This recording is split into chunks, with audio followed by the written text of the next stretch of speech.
bra cups are sewn, another way to put it is that there is a left boob and a right boob.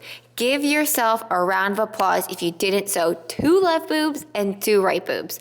Ask me how I know, I've done it before. Now before we attach the boobs, aka the bra cups, to the frame, we first need to assemble the frame, assemble the back band, attach the back band to the front frame. I went ahead and I did this step because I think that it's easier to see the after rather than explain it before. It's a really simple step.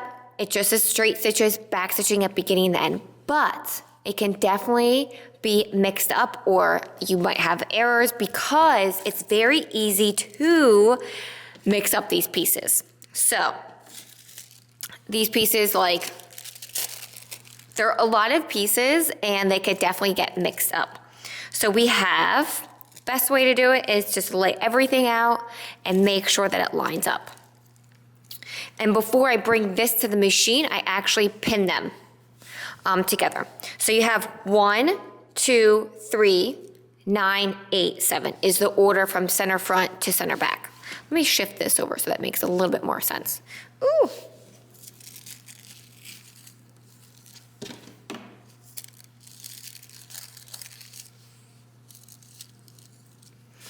Okay, so from, ooh, it's a little lopsided there. Okay, so from center front to center back, we have pattern piece number 1, center front frame, pattern piece number 2, middle front frame, pattern piece number 3, side front frame, pattern piece number 9, the side back, pattern piece number 8, middle back, and pattern piece number 7, center back. So I like to lay everything out, put it together, and bring it to the sewing machine so they don't get it mixed up when I get to the sewing machine. Now, something to note is that when I sewed these together, I sewed it with wrong sides together so that the seam allowances were exposed on the face side. And that is because I'm gonna have my channeling exposed. Now let's just say that you don't want to have your channeling exposed, you want to have it on the inside with the plastic boning, then you will sew it with right sides together rather than wrong sides together.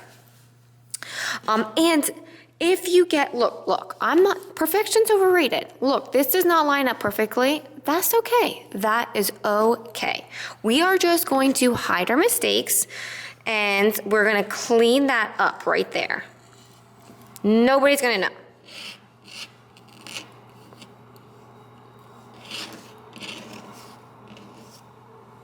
Boom. Out of sight, out of mind, forget about it. All right, so now the next step, once you have your frame and your back band assembled, you attach the back band to the frame. Next step is to apply the channeling.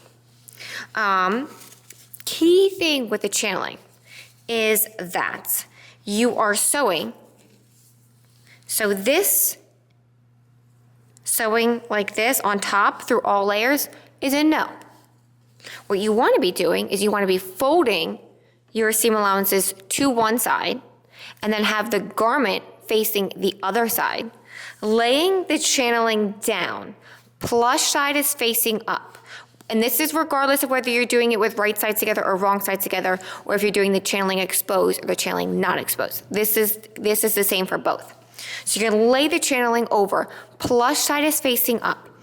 Essentially, you wanna be stitching over those same stitch lines. Perfection's overrated, but that is the goal, to get as close to perfect as possible. So with this, I lay my channeling right on top.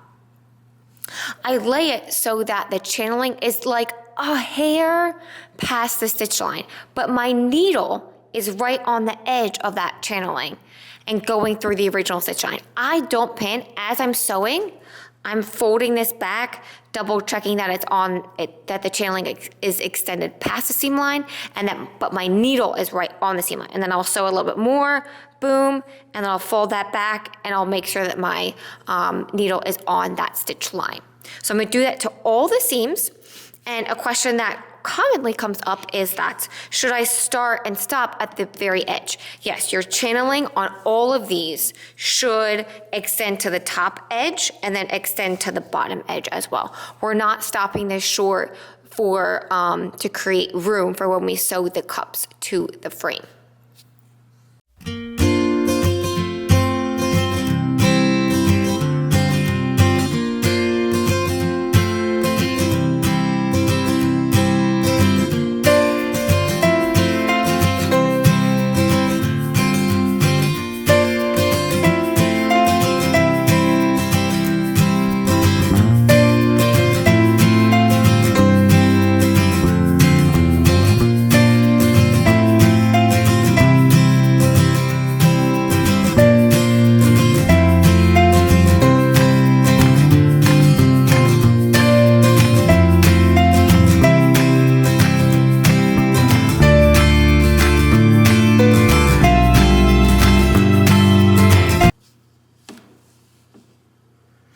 channeling has been sewn to all of the vertical seams on the frame and the back bands. Now comes the fun part, attaching the boobs, aka the bra cups, to the frame. First thing you want to make sure is that the wider portion of the upper cup is at the center front. And then the narrower portion of the upper cup is at the underarm. So don't sew the right boob to the left side and then the left boob to the right side. So you just want to make sure before you start pinning, double check that they are on the correct side.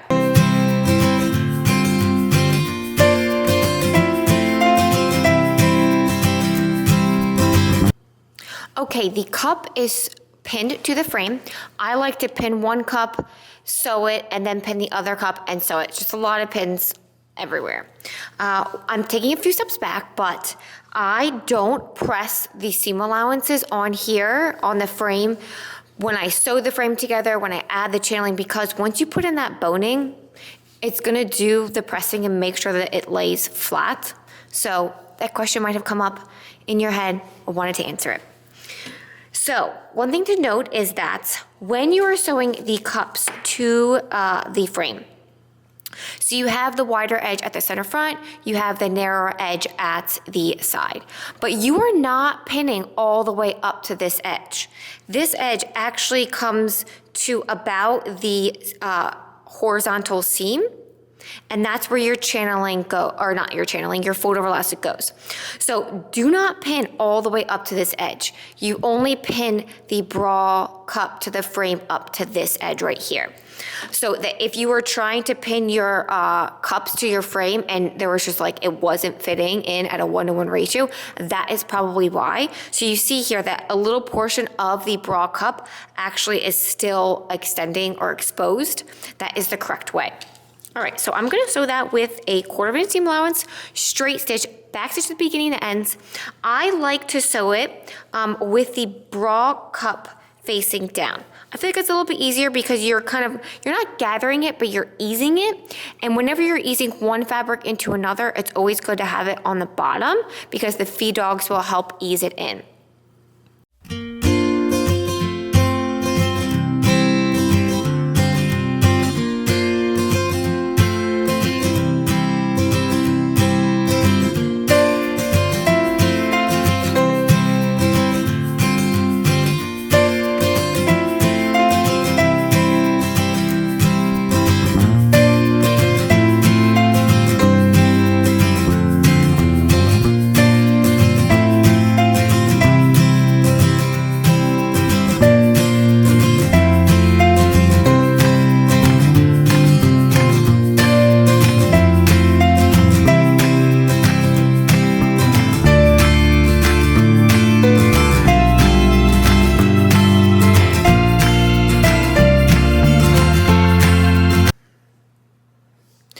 Bra cups are in. Now it's time to sew the underwire channeling to the wire seam line. The application / method is exactly the same as you did on the frame. So you want to sew it with the seam allowances facing one side, the rest of the bra / frame facing the other direction. You don't want to be sewing it all the way down on top like this. Now, a common mistake is that when you have the seam allowances folded to one side, you want to make sure that you're sewing it in a way so that the seam allowances are going to be pressed down into the frame. You don't want to be sewing it so that they'll be pressed up into the frame. That may be a little confusing to understand, so here is another way to visualize it. On this side, I already sewed the channeling, the first pass. Now, when I press this down, it is pressing down into the frame. What you don't want to do is you don't want to sew in a way so that when I press it, it presses up into the cup. That is a no. This is a yes.